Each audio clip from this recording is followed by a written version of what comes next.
Welcome to the Listening Platform, where we slow down, reflect, and ease into meaningful conversation with ourselves. I am Guru Subramanian Swaminathan, a coach for life. In this space, we are embarking on a journey to listen deeply to the stories of ordinary people living extraordinary moments. Because I strongly believe that moments become memories with just a dose of intention.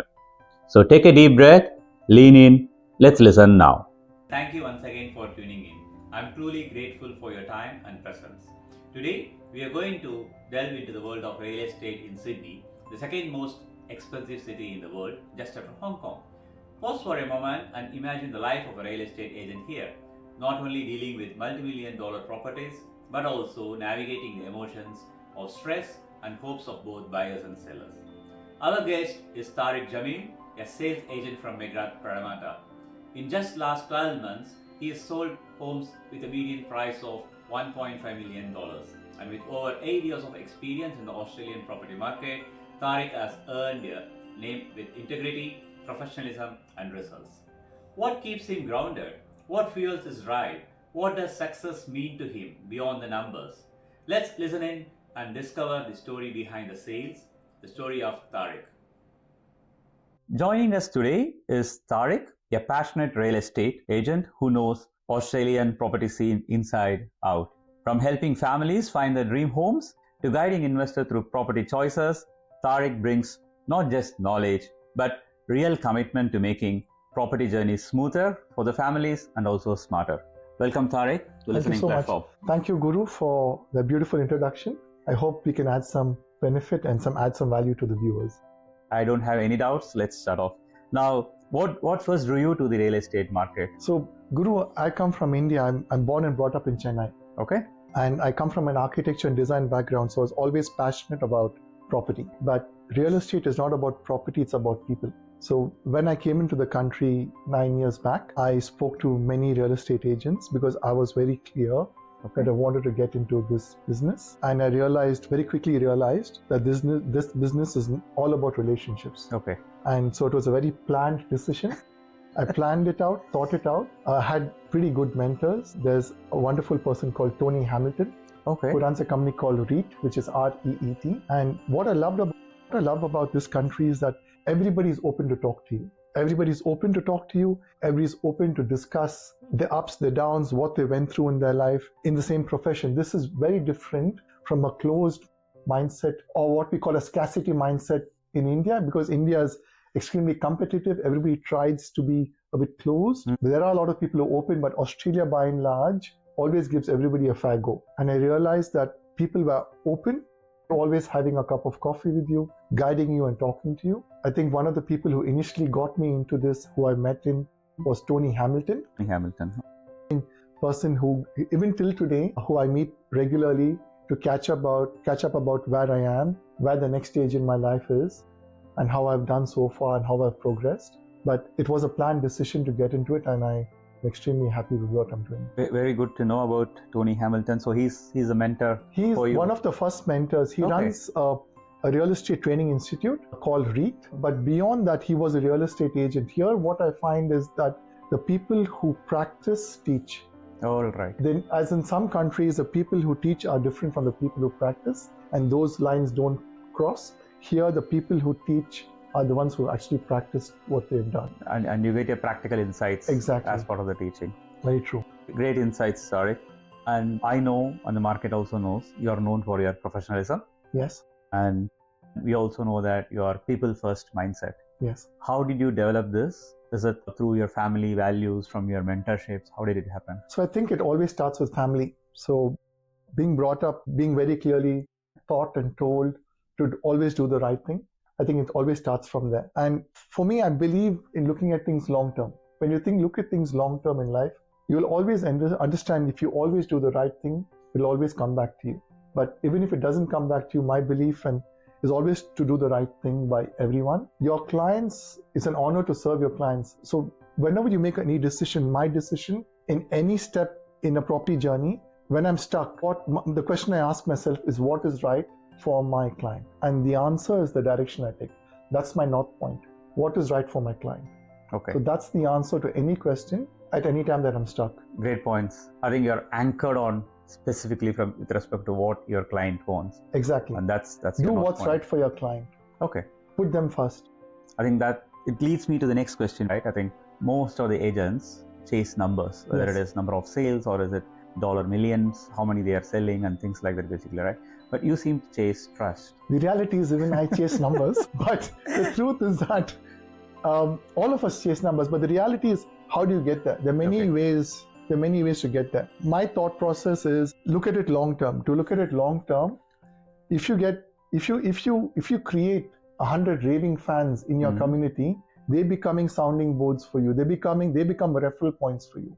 So there are two ways to run a good business. One is to chase numbers or do the right thing by people, which is that's my core value anyway.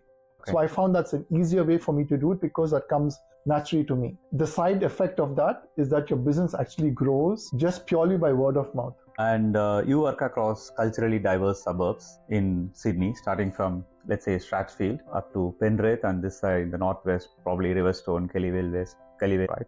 I'm not saying that you are operating only here. You can expand your business, obviously. But this cultural diverse, what is your learning from this culturally diverse people, interacting with them on day in and day out? The truth is that people are simple and complicated at the same time. And everybody's in a different journey in their lives. And you're probably meeting clients during one of the most stressful periods of their lives. Okay. Because buying a house is $1 million question today. Selling a house is $1 million investment today. So when you're meeting people probably not in their best, they're meeting people in probably one of the most stressful times. My job is to ensure that I keep things even. And the only way to keep it even is by being the calm person in that storm. Okay. Being a voice of reason, talking with data, talking with logic. Because logic opens the mind. That helps in almost all the situations. In all situations, right? Logic cuts through everything, data cuts through everything. And a calm mind really helps them see the value. Because if you're going to go up and down along with the emotions of your client, I don't think you're being professional about it. It's similar to being a doctor. When you go to a hospital, always you go for the wrong reasons, right? Correct. Nobody goes to the hospital because they're healthy. So there are always some issues when you go through a hospital. I've learned a lot by seeing how doctors perform, and I've realized that there's a difference between being a salesperson and a professional. When you go to a doctor for a surgery, he doesn't promise you that you'll be running a marathon in 2 weeks. He's a very calm voice of reason. He goes through your situation. He goes through the steps to be taken. Correct. And he goes through a good process to get you a good outcome. That's the formula you need to follow as a professional in real estate to be successful. Same. Everybody's going through a journey, and you're there for a very short part of the journey. So your job is to basically make the journey easy without getting into their emotional up and down. Your job is to be the calm advisor through a stressful period in their lives. Buying a property, selling a property it's a bit stressful for buyers and sellers. So our job is to make sure that it's a smooth transaction and make it easy, but without getting into their emotional highs and lows. Correct. I think you made a really right point, right? Stressful times.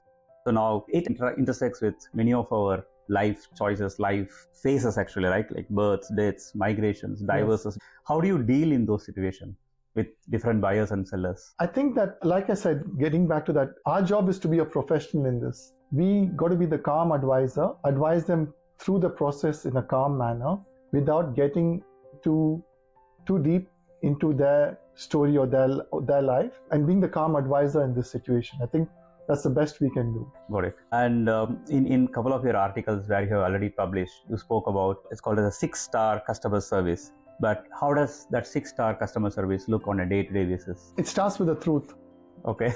Just tell the damn truth to the buyer and to the seller. The reason that people have bad experiences in real estate is in the real estate industry, we get paid by the seller. So you go to pitch for the business. When you pitch for the business, some agents tend to overpromise and underdeliver. That leads to bad service experience. Okay. So the idea is that when you start with having honest conversations with the seller from day one, don't overpromise, have a rock solid process, be constant communicator with the seller and with the buyer. At the end of the day, that leads to a 6-star service. It's a continuous communication, probably keeps everybody on the same page and know the truth.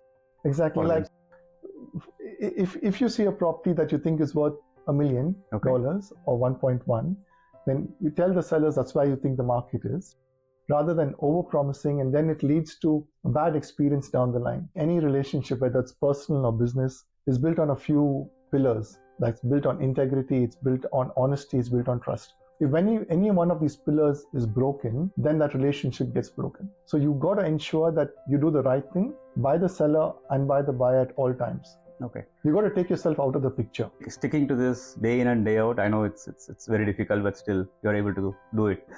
It becomes second nature. Okay. When you do it every day. That's right. I think. Yeah. You have a reputation as an optimist and negotiator, actually. Is there any story of optimism which you can share? The reality is that when you've seen people going through so many ups and downs, you realize how lucky we are to live in the situation that we are in. Australia is a beautiful country. I've come from Chennai, I've come from India, and transacting properties in India is a nightmare. It can take anywhere between 6 months to 1 year. As you know, the same property can be sold to multiple people. You never know what's really happening when you come into Australia, and you have such beautiful transactions in the way you can buy and sell property. I think there's nothing other than to be optimistic about. Okay. We're living in one of the most beautiful countries in the world. Getting up and being thankful that, we've been given an opportunity to help and serve people. I think that drives you every day.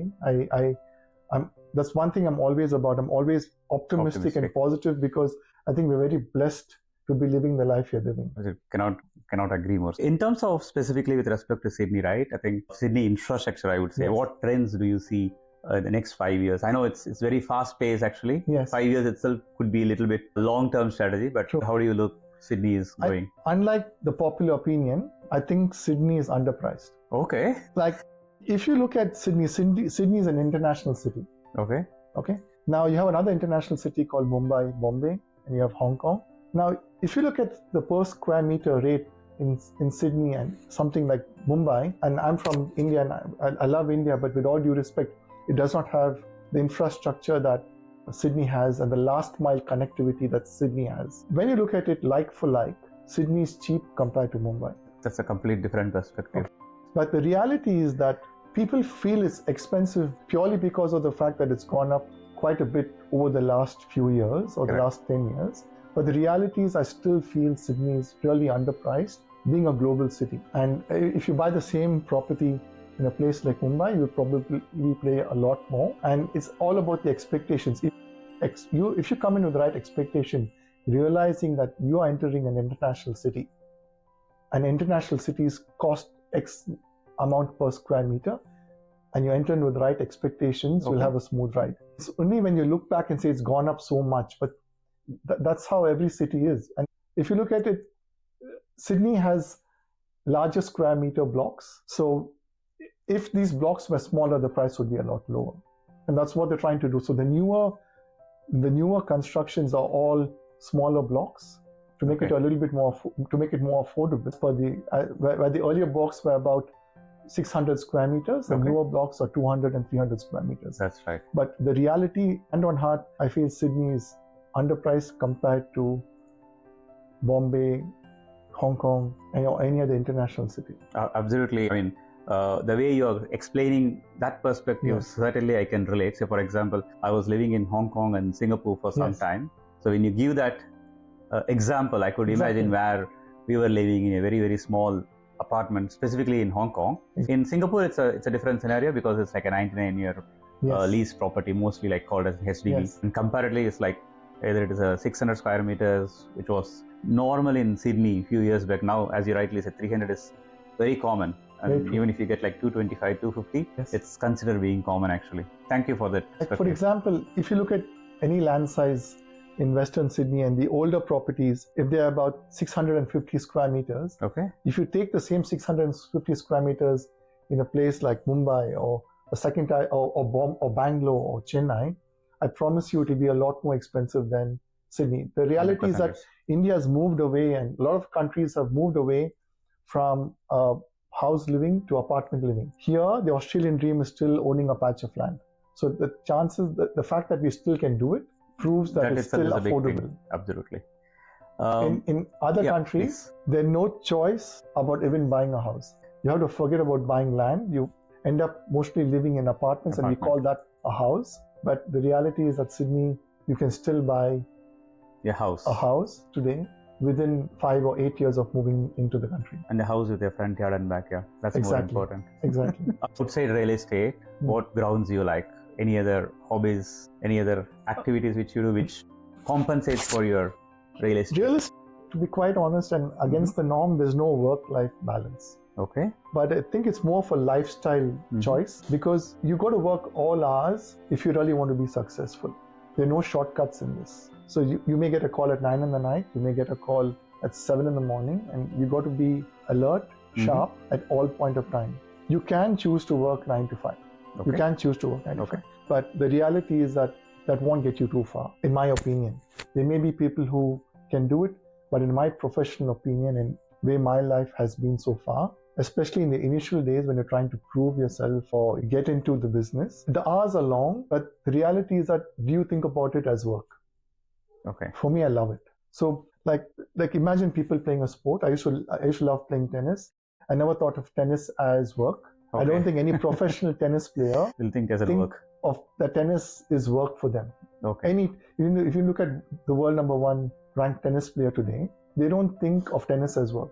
It's all about mindset. I don't think about real estate.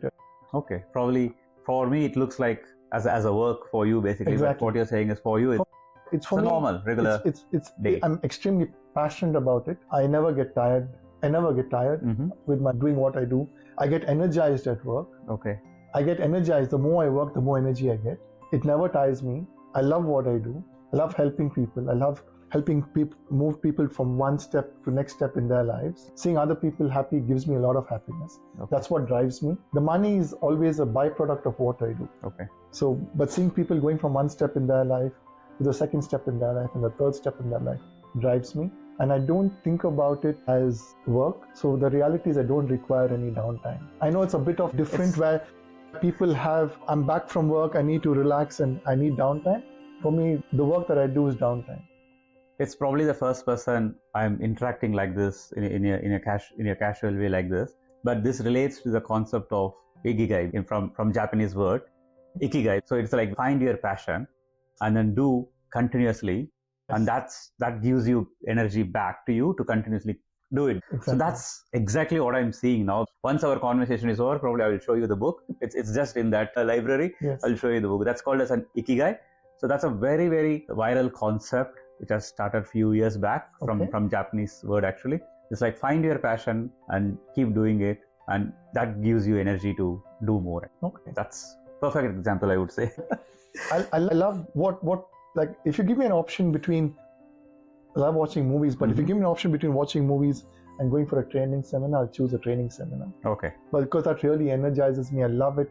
I'm passionate about it. I get to learn. Learning keeps you sharp. It keeps you up to date. It energizes you. It motivates you. So for me, I don't see what I do as work. Yeah, or you're always sharpening your axe. Exactly. Okay, one last question before we close, Tariq. For those from audience perspective, we have got probably around 54% of the audience are from Australia. Okay. Watching our videos, and predominantly some are from US also. They started watching our videos. Okay. Those who want to get into real estate as a job, is there any advice you can provide to them? Okay.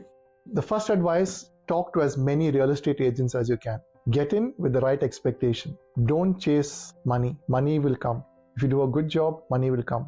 The two ways to run a business. One, focus on the money or build relationships. When you build relationships, the amount of referrals, my business runs on referrals. If I do a good job, people call me back. And that spirals, they talk about other people to me. That spirals. So that compounding effect is what we call in our business, we call raving fans. If you have raving fans within your business, you'll always do well. But get in with the idea to serve people and not yourself. Thank you so much.